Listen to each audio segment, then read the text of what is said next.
Anna, yeah, come on up, Anna. We're running behind. We know that. But what we can do is, Jimmy, I don't know, Jimmy, there you are.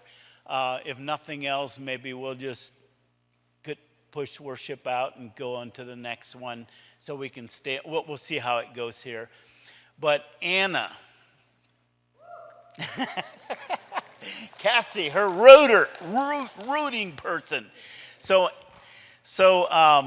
Anna, I've not known Anna that long, but I heard what she did, and I thought, that's exactly what we're doing at the conference. Anna, and you know, coming from Arthur, Illinois, and having to travel this far, we didn't know if it would happen or not, but it did. She's here.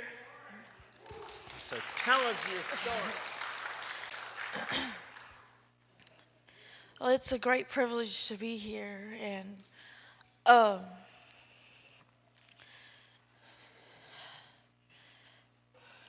first I just wanted to read a verse to you guys.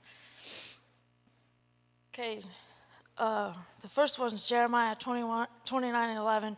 For I know the plans I have for you, declares the Lord, plans to prosper you and not to harm you, plans to give you hope and a future.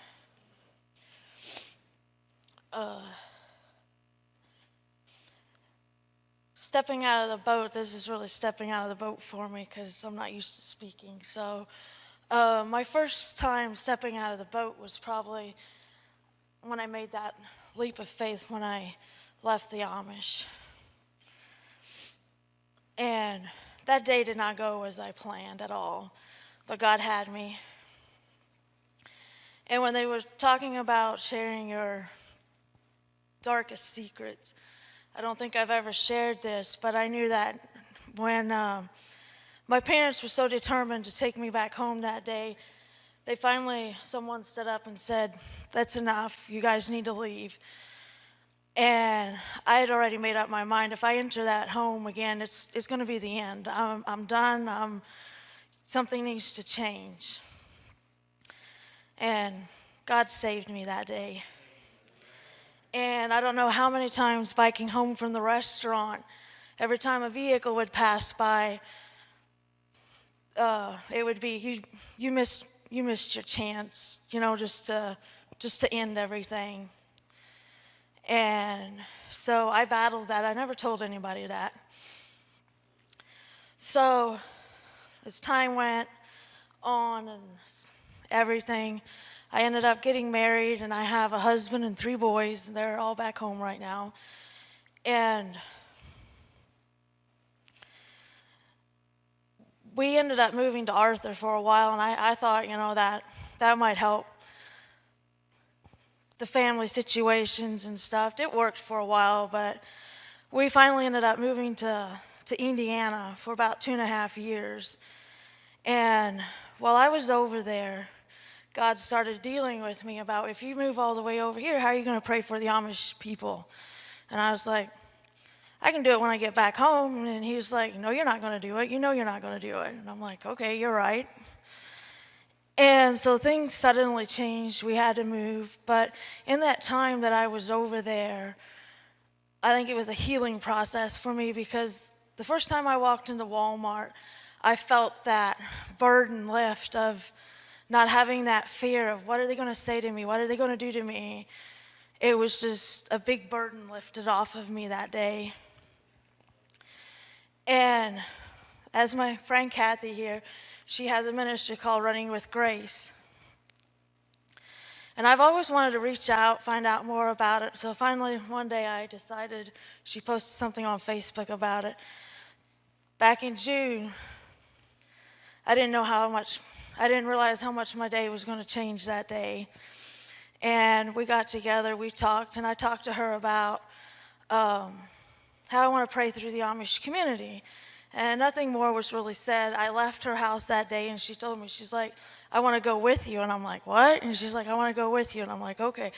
So I set up a time. We started praying through the community and everything. And for years I wasn't able to get together with my mom's side of the family. And they gave us a call on January, and they were like, hey, we want you to come have Christmas with us. Are you available? And so I made plans to go, and it was a different experience. Like, you can tell there wasn't as much condemnation there. So I knew then our prayers were working, going through the community and praying. And then I went to this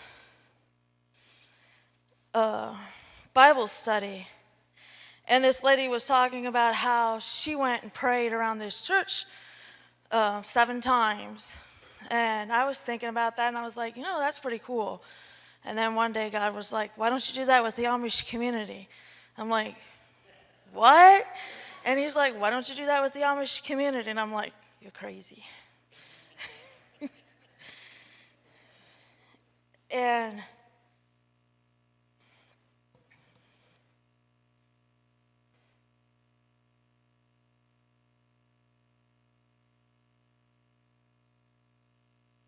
so the next one that I want to read to you is Joshua 6:20.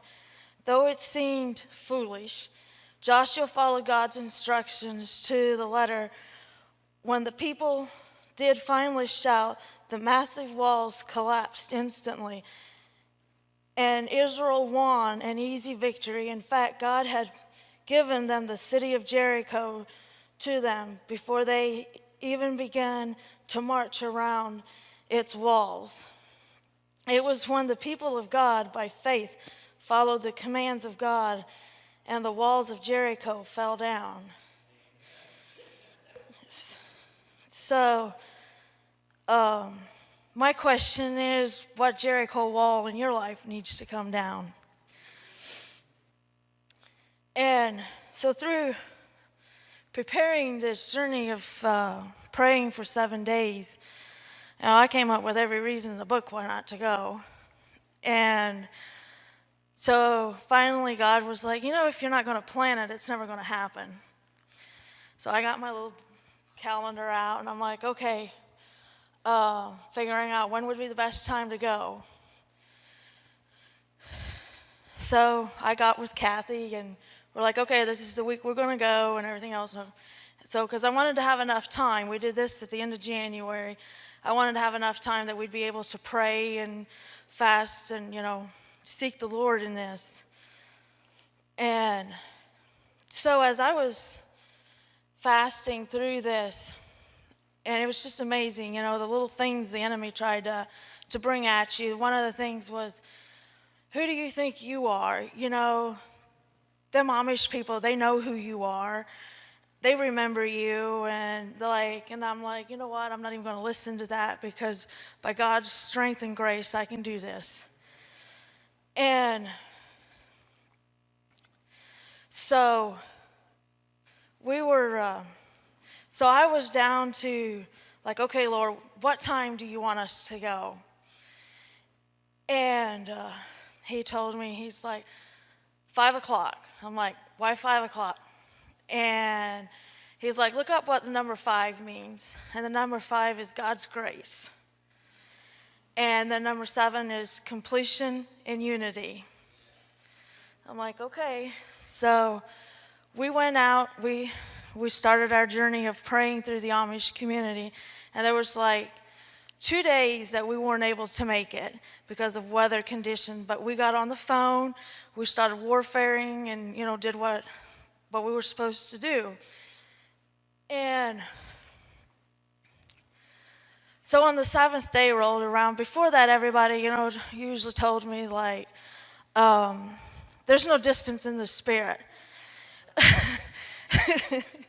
And I'm like, okay, I've had 3 different people tell me this. Finally, I was like, okay, Lord, you know how I feel about this, because I feel like I'm supposed to go up to the community. You know how I feel about this. You deal with the situation. I'm like, make me okay with this.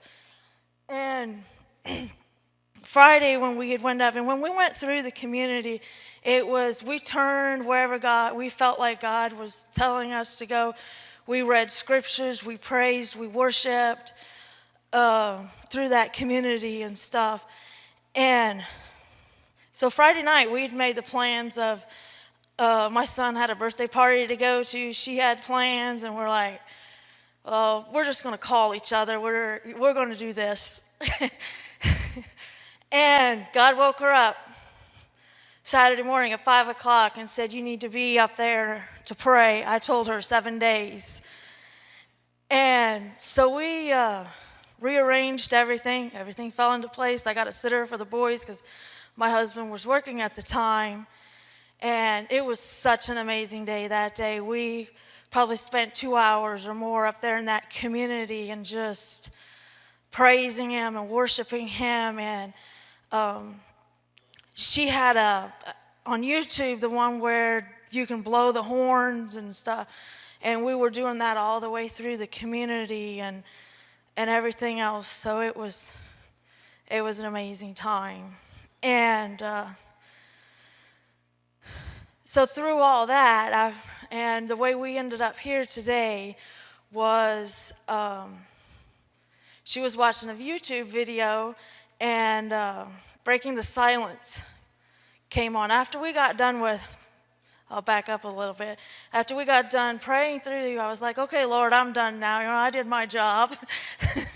And he's like, don't you think I'm done with you? And so Breaking the Silence came in, and then I reached out to Joe, and I started talking to him about everything, and he asked me, he's like, you want to come speak at the conference? I'm like, do what? And he's like, do you want to come speak at the conference? And I'm like, he doesn't know me. He doesn't know who I am, nothing about me. Why would he want me to come speak? And so I was telling people about this, and I've always struggled with self-confidence and feeling like I'm good enough to do stuff. And they're like, it's because God believes in you, and they trust you, and they know that you can do this. And so that's the way I ended up here today, was by the breaking of the silence and God directing our steps to come share part of my testimony. And this is the first time. So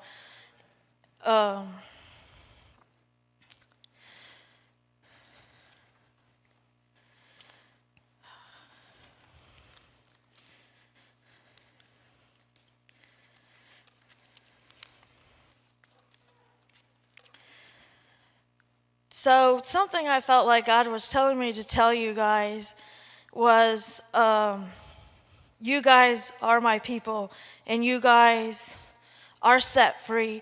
Jesus loves you guys. You guys are redeemed and made righteous and made whole in Jesus' name.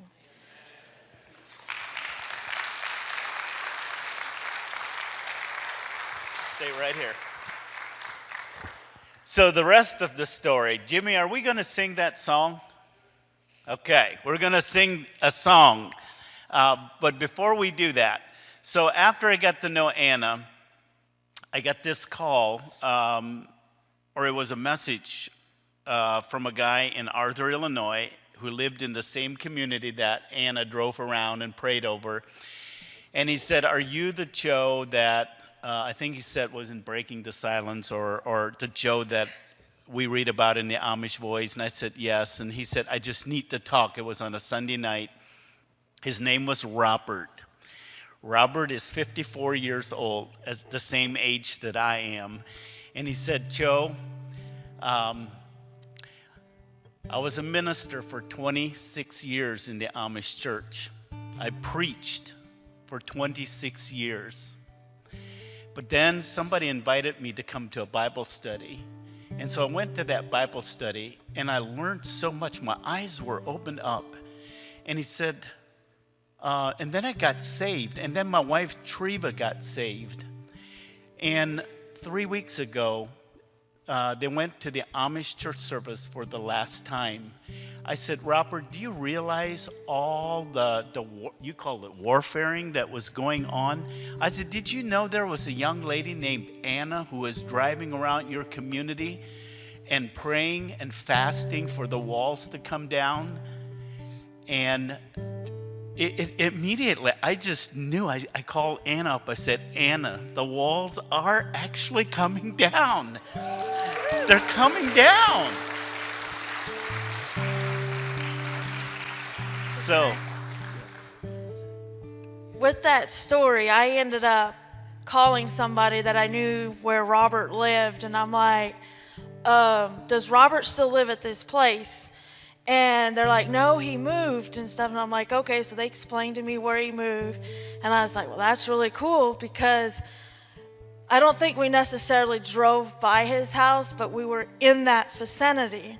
And so I told this lady what we did, and they were like, and this is the way the enemy works. And she was like, oh, but they wanted to leave for a while, and they just finally did it. And I'm like, okay, you can believe that. But I know the prayers I prayed through that community for people to get boldness to step out and do things that they were never able to accomplish before. So, amen. Amen. All right, Jimmy's going to sing the song, right? amen. Okay. You can go ahead and just sit in your seats there. Listen to the words. If you know the words, feel free to join. It goes right along with what we just heard.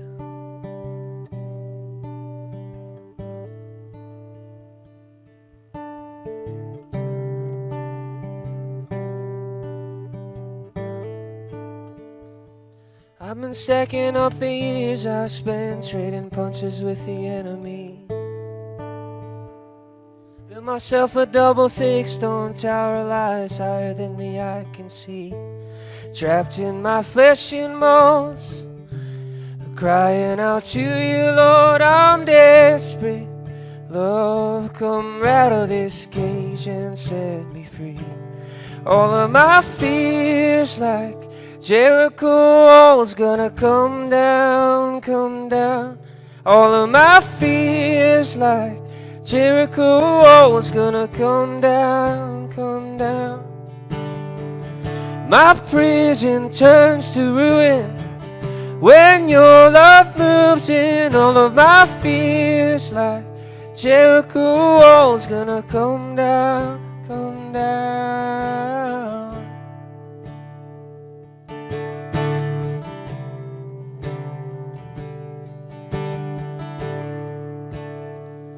Truth was crashing through the pride and the blame and the God to the heart of me.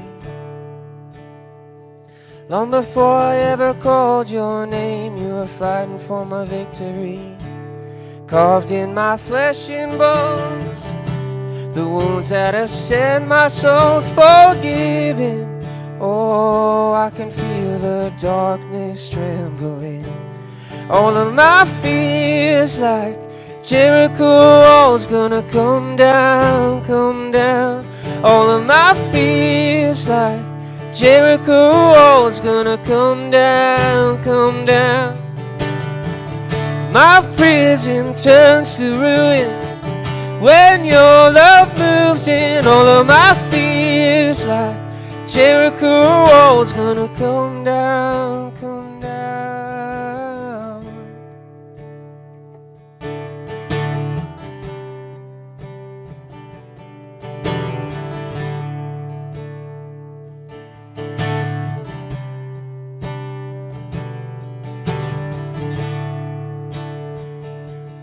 All of my fears like Jericho walls gonna come down, come down.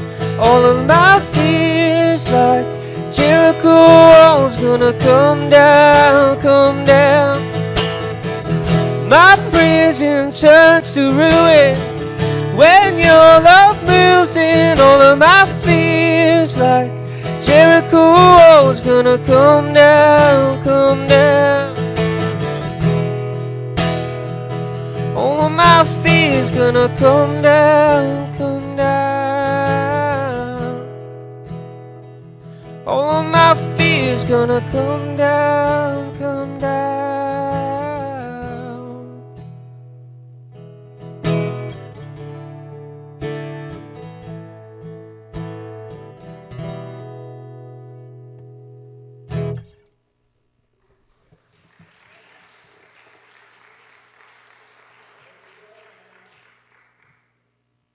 There you go, Anna.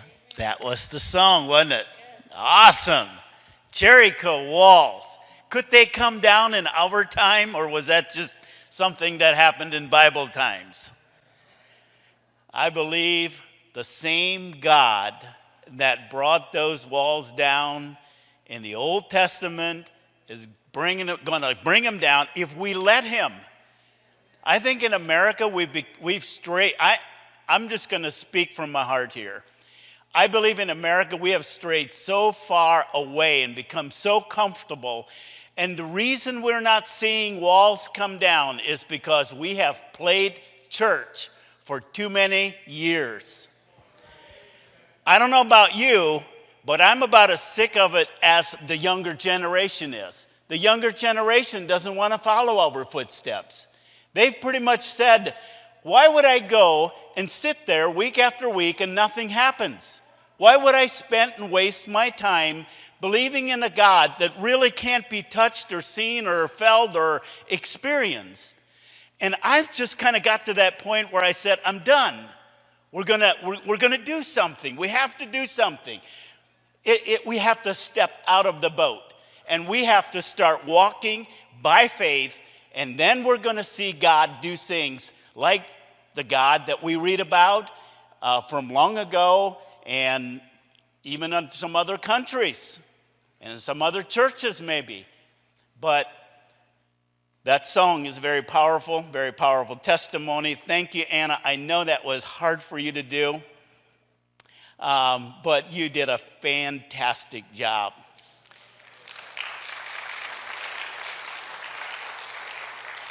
And you know what I think, Anna? I think God's going to do even bigger things. I often think about how the story about the master that went on a journey, and he had those 3 people that he gave 5, 3, and 1 talents to. And depending on how they used them, they got more. And so he gives us what we can handle, and then if we handle it right, he'll give us more. And little by little, our faith builds and more things happen. And I just want to encourage you, Anna, you are well on your way to seeing more things happen. And I think we're going to see hear more stories like Robert and Treva. And in fact, I already know, I'm in connection with different ones out there in Arthur. And God is doing a big, just a big movement there.